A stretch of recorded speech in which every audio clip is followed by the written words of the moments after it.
Star Citizen Alpha 4.0 is the biggest, most hype Star Citizen patch to date. It has a ton of highly anticipated features, a massive new star system, server meshing to catapult the game into being an MMO, engineering, and much, much more. The patch is, however, dangerously swollen with features and hope, though CIG have alleviated some of that pressure by bringing some of those features forward. There's a 3.24.2 or X patch that's going to be coming out before Alpha 4.0, which has some ships in it, the Zeus Mark IIs, the CL and ES versions of that. Anyway, new MFDs, new HUDs, and multifunction displays for ships that look absolutely amazing. Cave archetypes with new acidic and rock cave formations, and Titan suits might have been part of that sort of initiative as well. They're in 3.24.1, they're already in-game, as is the RMQ, the replication message queue, some new network tech that will provide more optimal data transfer between shards and clients, and that's something that was certainly prioritized. It's in-game now. That's quite smart, in my opinion, from CIG. They are also doing loads of server meshing tests, getting it tested now. They've made sure that moving between star systems works. They've tested the Pyro Playground. And when are we getting this? Well, they've expanded out the time frame of 4.0's release to be before the end of the year. That's the target that CIG have set. As we know, though, with CIG and timings, this could mean we have it in our hands anytime between now and whenever, really, I suppose, 2025, with only like maybe a PTU release by the end of the year. That's possible. That said, I am hoping that we have a proper live build by the end of the year. I do think that is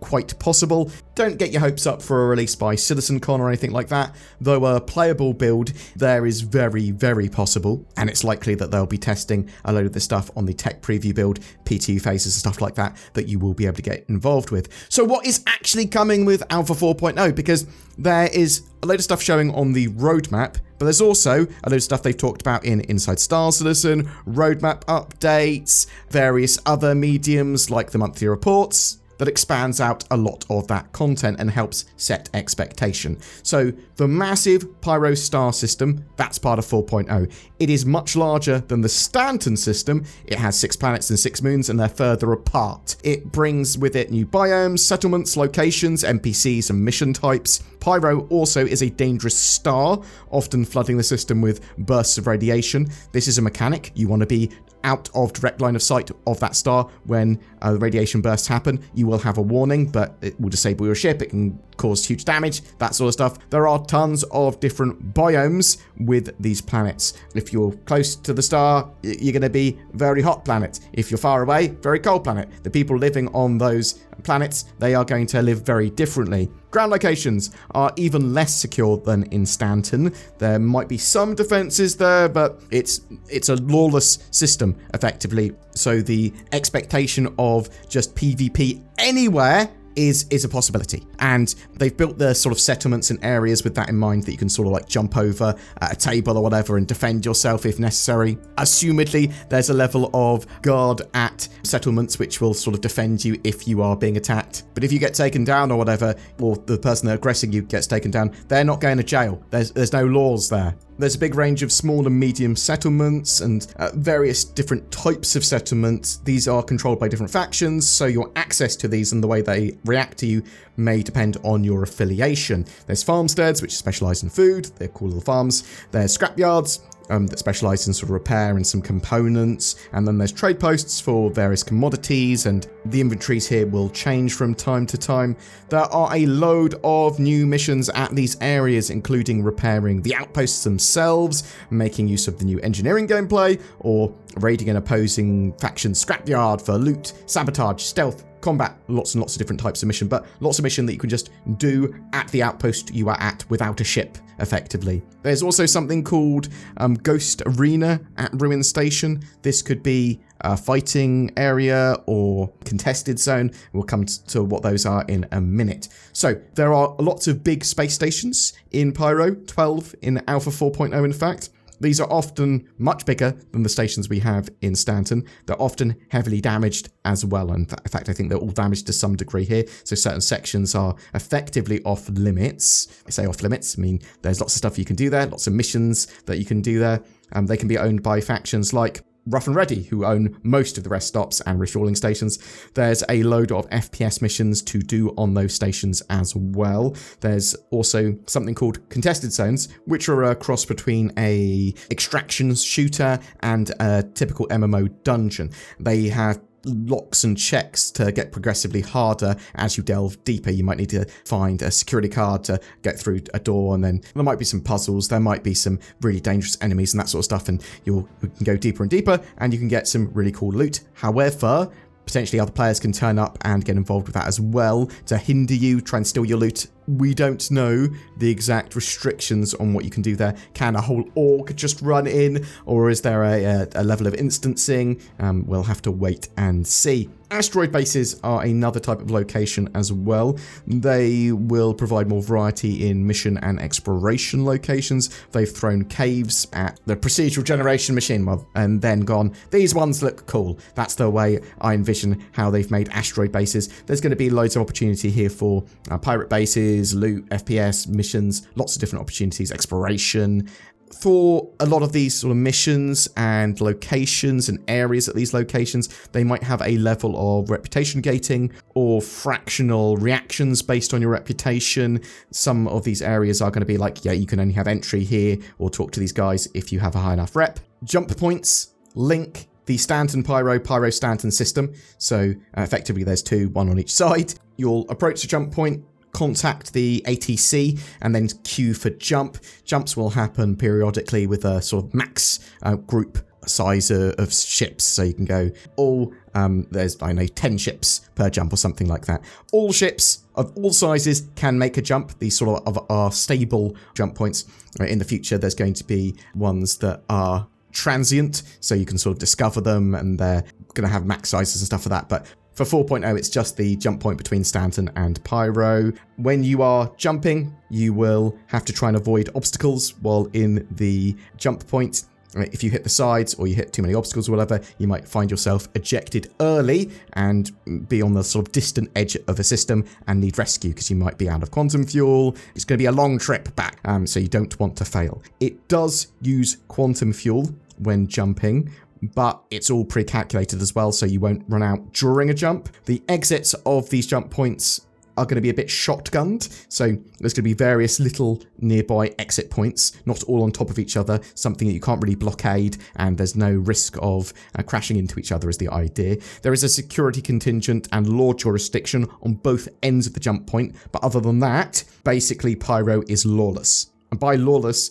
I mean that you will not get a crime stat for doing anything there, but you might still annoy the sort of guards or the people at an outpost, right? There's going to be factions there that are hostile to you. And with that in mind, there's two main factions in 4.0 that players can join. The Headhunters, who are sort of like pirates and outlaws and pretty dangerous, or the Citizens for Prosperity, who are more disenfranchised frontier settlers. They have access to more private military company gear, whereas the Headhunters have more stuff they've made and more piratey Mad Max vibe style stuff. These two factions are at war. There are some cool looking reputation gated equipment and gear that you can get as well. So the Headhunters have this cool structured armor reward system with tankier, more resistant, cool looking stuff. And the higher you get up their rep, it looks like they've got the skull hollow helmet as well that people have wanted in the game for a long time.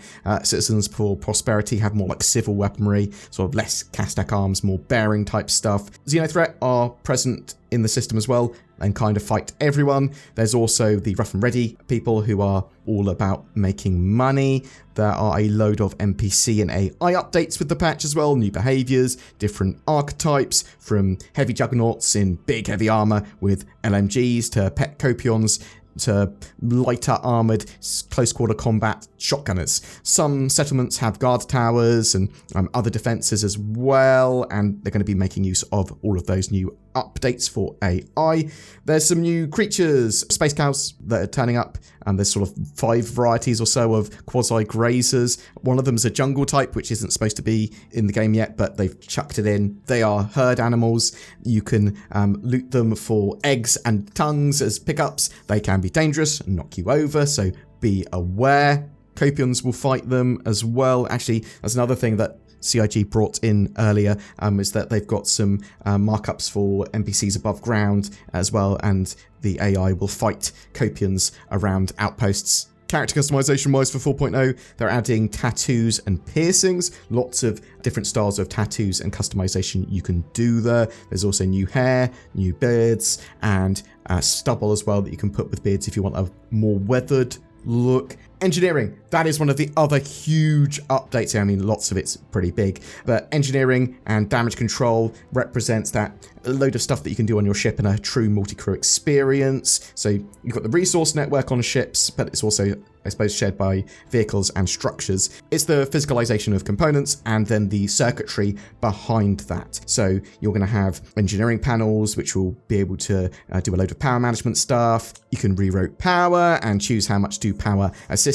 You haven't got all the power in the world. It is a resource and components can get damaged, and these MFDs or engineering displays will show you if a component is damaged or not performing properly. You might need to go and repair them or replace them. Fires can break out. Armor is a thing now as well. There's lots of updates that are coming along to master modes and sort of ship balance and all that sort of stuff. There are relays on larger ships as well, which need fuses, and these fuses and relays can get damaged, so you need to replace them. You can have damage to the network, which means you might lose power to your entire ship, and that is how they are going to handle soft deaths and a sort of ship destruction and that sort of stuff now. It is basically your component is physicalized. If it takes too much damage, it stops working. You can repair it. You might not be able to repair it back up to 100% without taking it to a facility. Ships will still explode if their power plants take a load of damage and go basically to 0 health and then go critical, and no one deals with it. So no one sort of tries to repair it or chucks it out the airlock. There are life support systems as well. Obviously, fire will burn oxygen, but the life support system will help deal with temperature, atmosphere, oxygen generation. Coolers will produce coolant, which will be needed to cool your components, and you need power for all of this and to allocate it efficiently. You can save your different sort of power profiles and load them onto another ship, or have a variety of different power profiles based on what mode you're in. If you're just cruising around, if you're exploring, if you're in combat, quickly switch. There's going to be a load of updates to the multi-tool. CIG have actually been doing some of these earlier than expected, but there's also the new charge and drain mechanics for some of this stuff, so you can sort of remove the distortion damage from an item, briefly power a system that's sort of disconnected from the network or not getting enough power as well. Multi-tools will use batteries as well. Talked about fire earlier as well. Fire as hazards is going to be a thing. Believe in 4.0, you can only really have fires on ships, and things getting set on fire in ships is the idea, although you can potentially set something on fire in a ship and then take it outside. But there are fire extinguishers that will appear in your ships as well, which can be recharged by putting back on the point where you got them. They will use basically the life support system resources. Obviously, the spreading fire will damage more components, raise the temperature, get rid of your oxygen. They are going to be pretty dangerous if left unchecked, but they do need fuel, and you can put fires out by venting them into space or turning off life support, things like that. We also have server meshing. So server meshing is what Cloud Imperium are trying to build into the game to make it more of an MMO. It's going to be static server meshing at this stage. Basically, they're going to go Stanton and Pyro. We're going to have, 12 servers that have 6 of them in the Stanton system, 6 in the Pyro system, cutting up those areas or the different planets or whatever into different servers. And then those servers seamlessly share data between them as part of the same shard, and you could have like maybe 200 players per server, so you'd have like 2,400 players on a single shard together.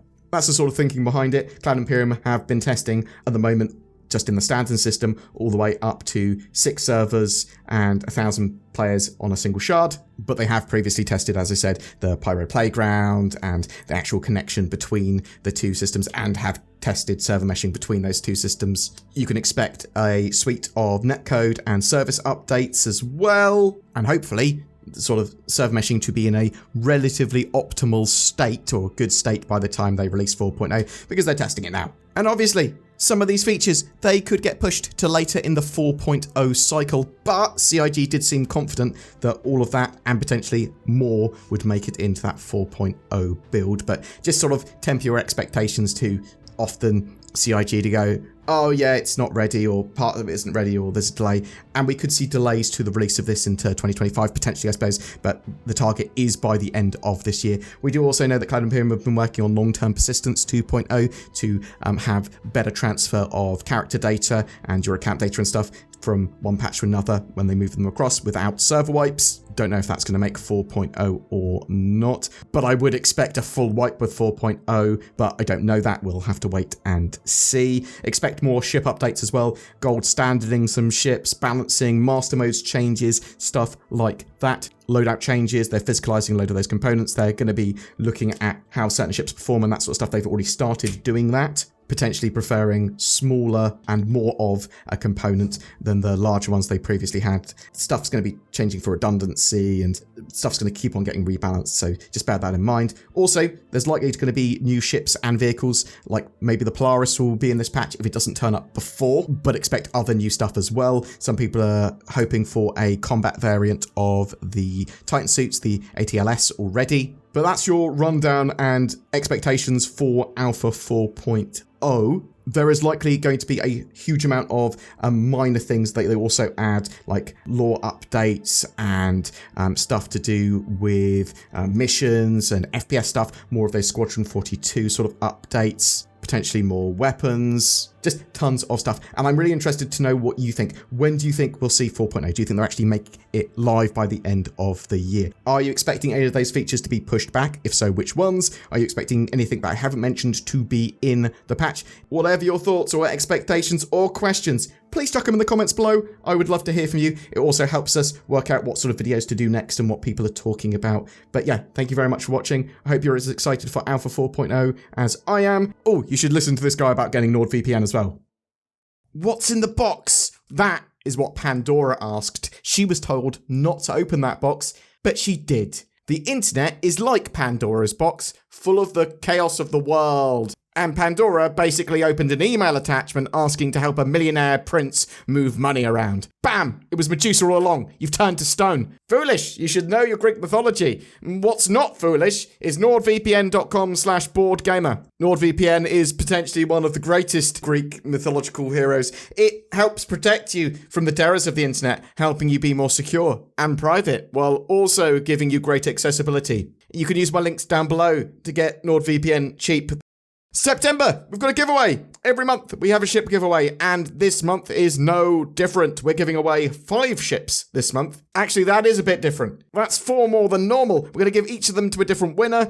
We've got a Nomad, an X1, a Sulen, a Mustang Alpha, and a 100i. They all come with access to the game and lifetime insurance. All you need to do to be in for a chance of winning any of those is comment on any of my videos made during the month on YouTube. I want to say a massive thank you to all our patrons and channel members. Your support allows us to make daily content. You are the best. And you should consider joining them by clicking the join button under my videos. It goes a long way in helping us, as does commenting, sharing videos, liking, all of that jazz. You do not have to chuck money at us. But if you want to, I'm not going to stop you. Thanks for watching and have a great September.